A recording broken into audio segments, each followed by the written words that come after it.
Hello students, good morning. कैसे हैं आप सभी लोग। कुहू इंटरनेशनल स्कूल ऑनलाइन प्लेटफॉर्म पे आप सभी का स्वागत है बच्चों। हम लोग जो है ऑक्सीडेशन नंबर पढ़ रहे थे, है ना। ऑक्सीकरण की संख्या निकालना सीख रहे थे। तो ऑक्सीकरण की संख्या निकालते वक्त हम लोगों ने कुछ रूल देखे। अब उनके आगे कुछ और नियम हम लोग देखेंगे, ठीक है। तो हम लोगों ने देखा कि हाइड्रोजन जो है उसमें ऑक्सीकरण संख्या कैसे निकाली जाती है ना। ऑक्सीजन में ऑक्सीकरण संख्या कैसे निकाली जाती है। अब कुछ अपवाद भी हम लोग देखेंगे इसे उसके अंदर, ठीक है। तो जो हमारा अपवाद था सबसे पहला वो हाइड्रोजन पेरोक्साइड था, वो हम लोग देख चुके हैं। अच्छा, पेरोक्साइड नाम कैसे पड़ा है उसका, ये ध्यान रखना। जो पेरोक्साइड है उसमें पेरोक्साइड बंद होता है।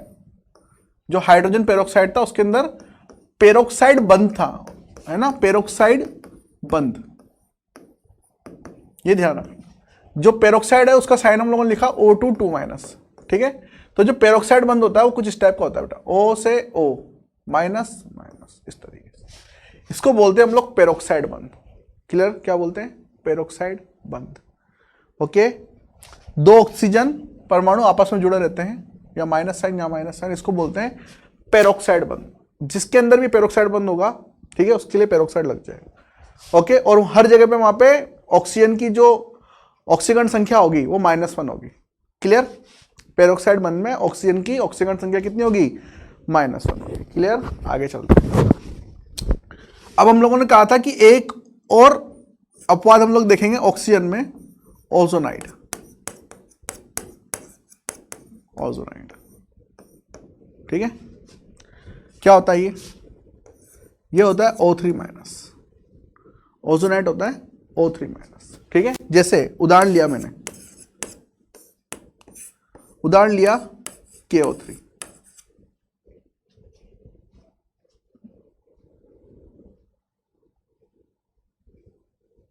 ठीक है। उदाहरण लिया हम लोगों ने KO3।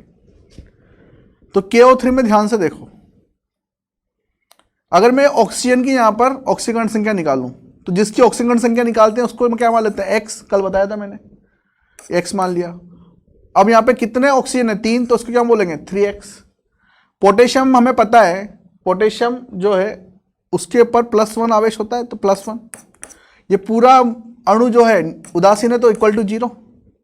सभी के परमाणुओं के ऑक्सीकरण संख्या का योग इक्वल टू क्या होगा, 0, यदि यौगिक उदासीन है तो। Clear, 3x is equal to क्या हो जाएगा, -1। x इज इक्वल टू क्या हो जाएगा, x इज इक्वल टू हो जाएगा -1/3। Clear, x is equal to हो जाएगा बच्चों -1/3। तो ध्यान रखना, ओजोनॉइड के अंदर, ओजोनॉइड में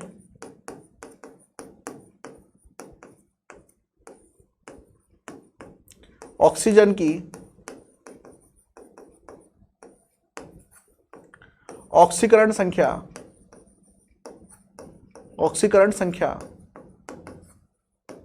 -1/3 होती है, -1/3 होती है। क्लियर, आगे देखो, ये ओजोनॉइड था। एक होता है सुपर ऑक्साइड,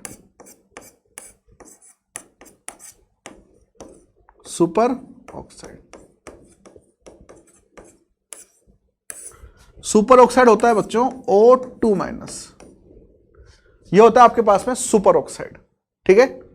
जैसे इसका नाम क्या बोलेंगे हम लोग, पोटेशियम ओजोनाइड, ठीक है। अब उदाहरण देखो, अगर सुपर ऑक्साइड का कोई उदाहरण मैंने लिया, मान लीजिए ये रहा उदाहरण लिया मैंने KO2, ठीक है। इसको बोलेंगे पोटेशियम सुपर ऑक्साइड। क्या बोलेंगे, पोटेशियम सुपर ऑक्साइड। अगर आप इसको तोड़ो तो यही आयन निकल के आएगा, O2-। क्लियर, अब ध्यान से देखो, मान लीजिए मुझे यहां पे देखना है ऑक्सीजन की ऑक्सीकरण संख्या कितनी होगी, तो बिल्कुल वैसे के वैसे करेंगे। कितने ऑक्सीजन है, 2x ले लेंगे, प्लस पोटेशियम कितना होता है, +1। पूरा अणु जो है उदासीन है, इक्वल टू क्या हो जाएगा, 0। 2x is equal to -1, x is equal to क्या आ जाएगा, -1/2। x इज इक्वल टू आ जाएगा -1/2। तो आपको यहां पे लिखना है कि सुपर ऑक्साइड में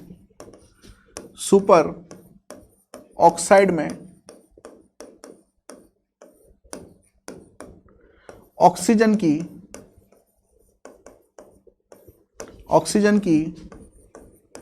ऑक्सीकरण संख्या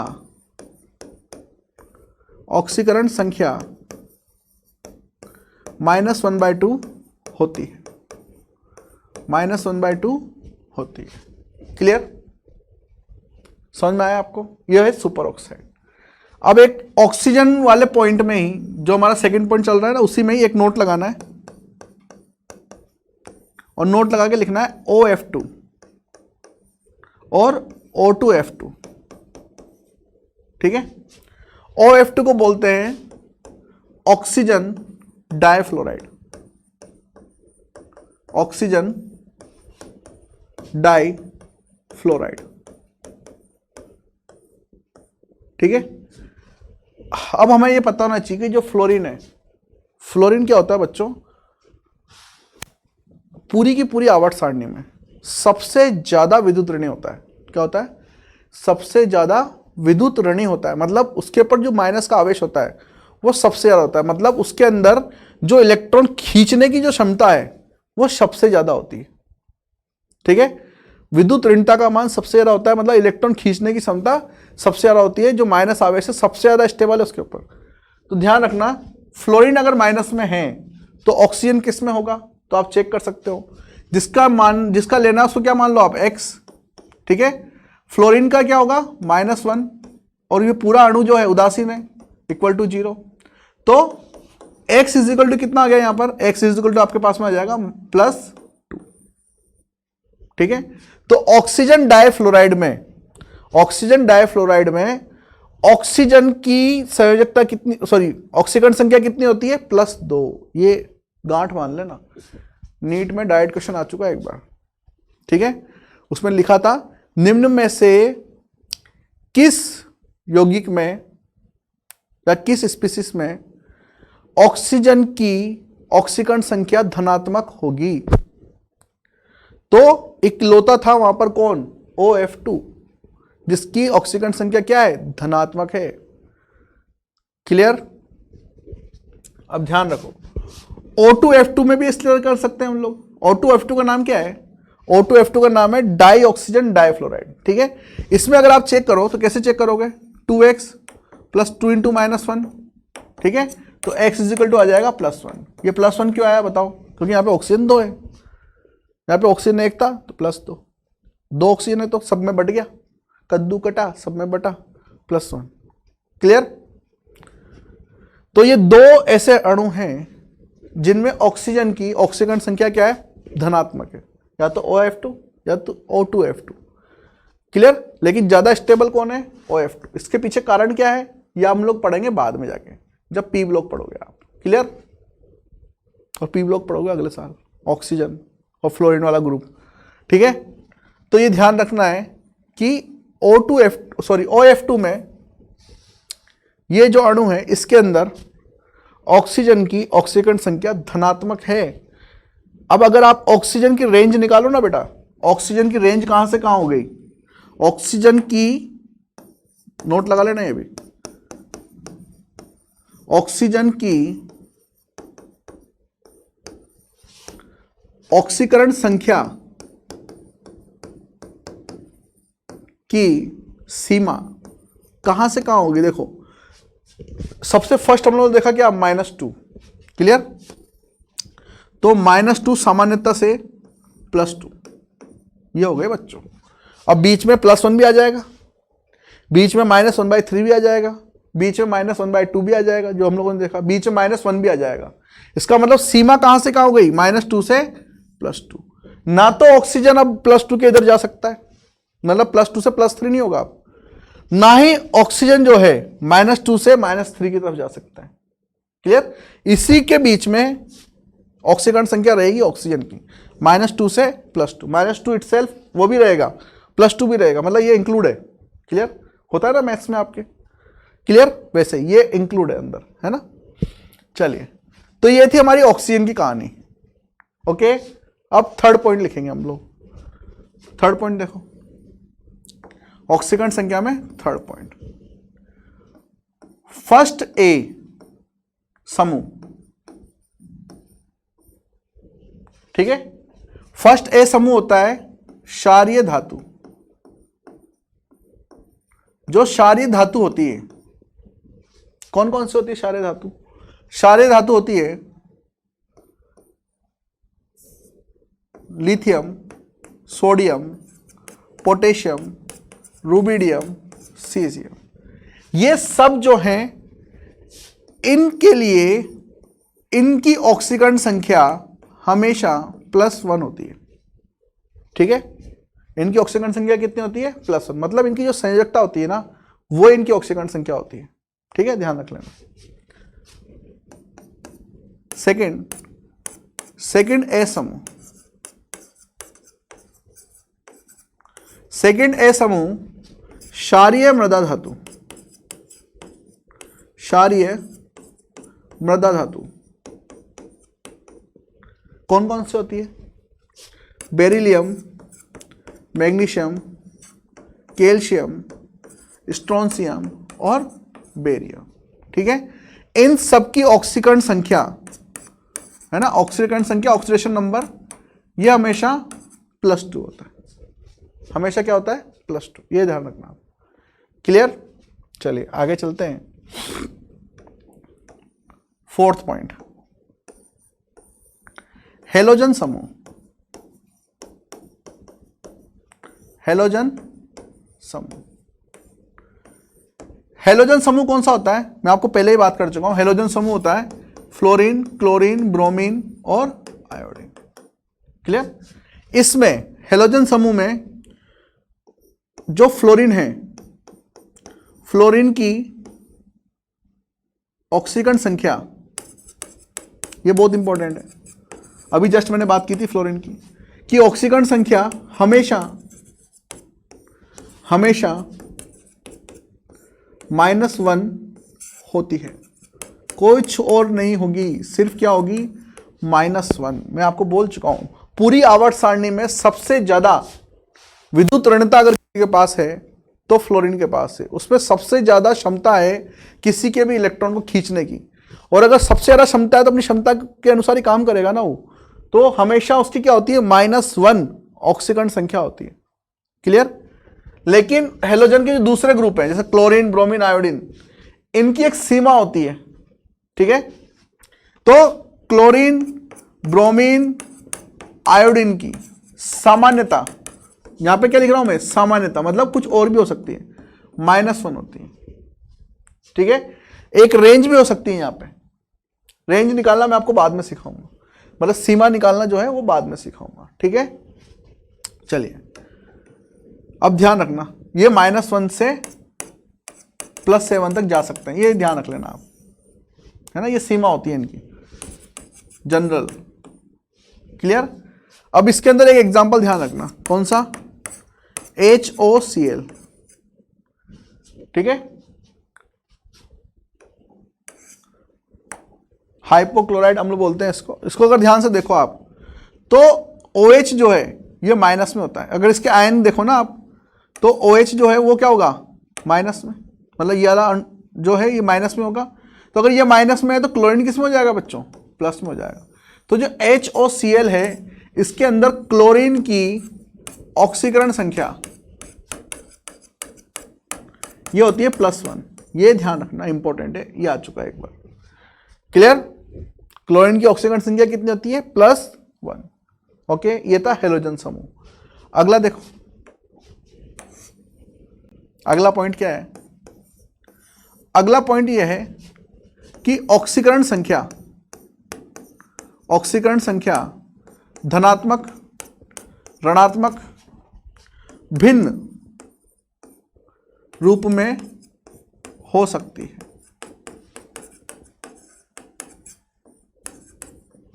ठीक है, या फिर 0 भी हो सकती है।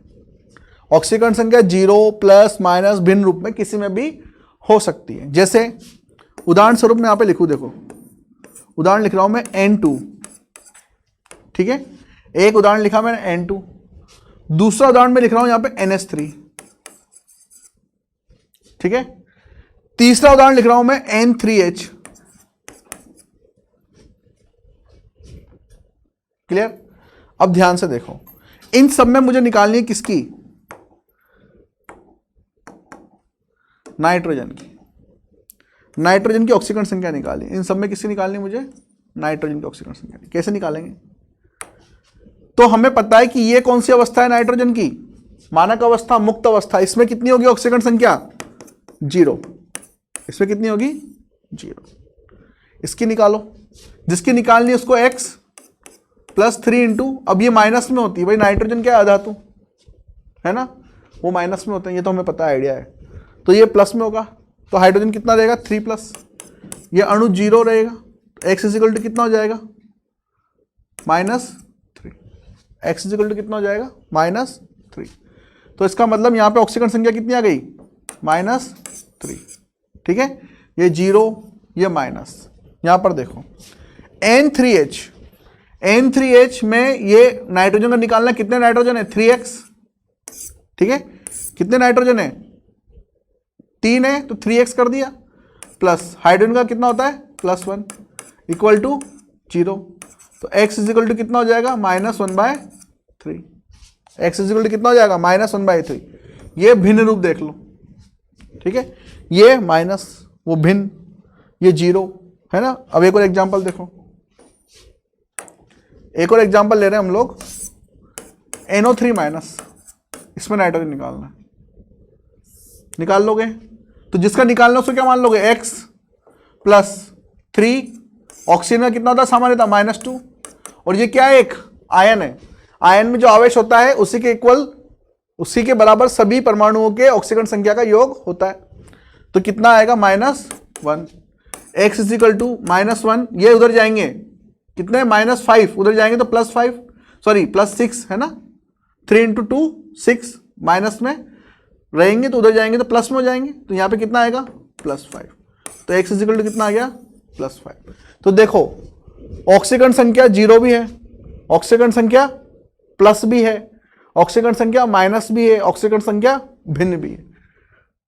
तो ऑक्सीकरण संख्या कुछ भी हो सकती है, 0 हो सकती है, माइनस हो सकती है, प्लस हो सकती है, या भिन्न भी हो सकती है। क्लियर? चलिए अगला पॉइंट चलते हैं। अगला पॉइंट है आपके पास में, किसी भी यौगिक में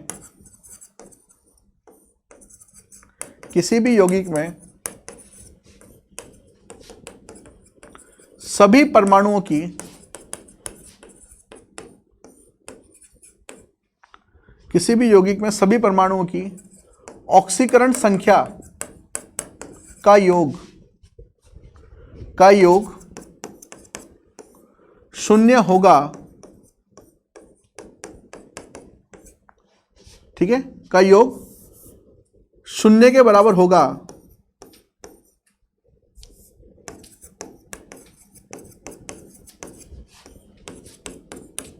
यदि यौगिक उदासीन है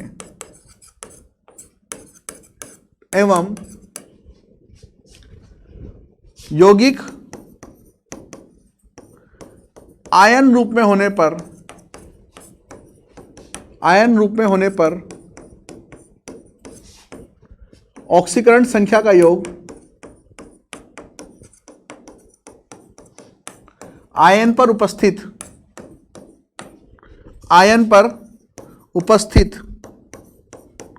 आवेश के बराबर होगा।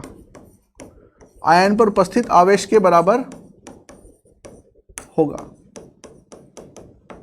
क्लियर? ये सारे रूल्स हम लोगों ने यहां पर लिख लिए। क्लियर? 7वां पॉइंट क्या है? 7वां पॉइंट ये है कि यदि कोई तत्व अपनी मानक अवस्थाओं में है, अपनी मानक अवस्था या मुक्त अवस्था में है, तो उसकी ऑक्सीकरण संख्या हमेशा 0 होगी। तो उसकी ऑक्सीकरण संख्या हमेशा क्या होगी? 0 होगी। क्लियर? ये सारे पॉइंट थे इंपॉर्टेंट जो हम लोगों ने देखे। इन्हीं के अनुसार क्या करेंगे, अब हम लोग किसी भी यौगिक में किसी भी परमाणु का ऑक्सीकरण संख्या निकाल सकते हैं। ठीक है, तो कैसे निकालेंगे, क्या निकालेंगे, वो हम लोग बाद में देखेंगे। अच्छा, इसका एग्जाम्पल देखो। सबसे पहले तो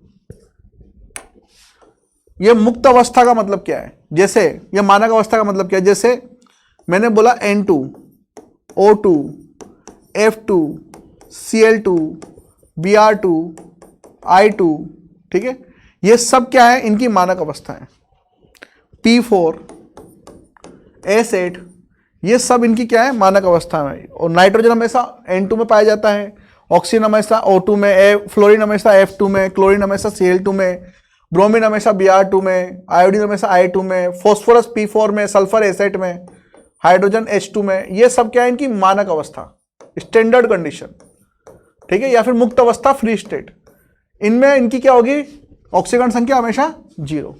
जैसे अगर मैं धातु की बात करूं, धातु में यदि मैंने लिया सोडियम, ब्रैकेट में यहां पे लिखा हुआ है सॉलिड, मैग्नीशियम ब्रैकेट में लिखा हुआ है सॉलिड, ठीक है, आपको लिख दिया मैंने जिंक, ब्रैकेट में लिख दिया सॉलिड, ठीक है, ये सब धातु है।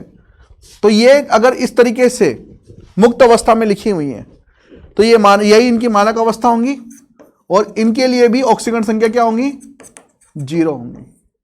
क्लियर, इनके लिए भी ऑक्सीकरण अवस्था क्या होंगी, 0 होंगी। ये चीज आपको ध्यान रखनी। क्लियर, तो ये सारे रूल खत्म होते हैं। आज के लिए इतना रखते हैं, कल फिर पढ़ेंगे आगे, अभी तो क्वेश्चंस करना बाकी है हमारे।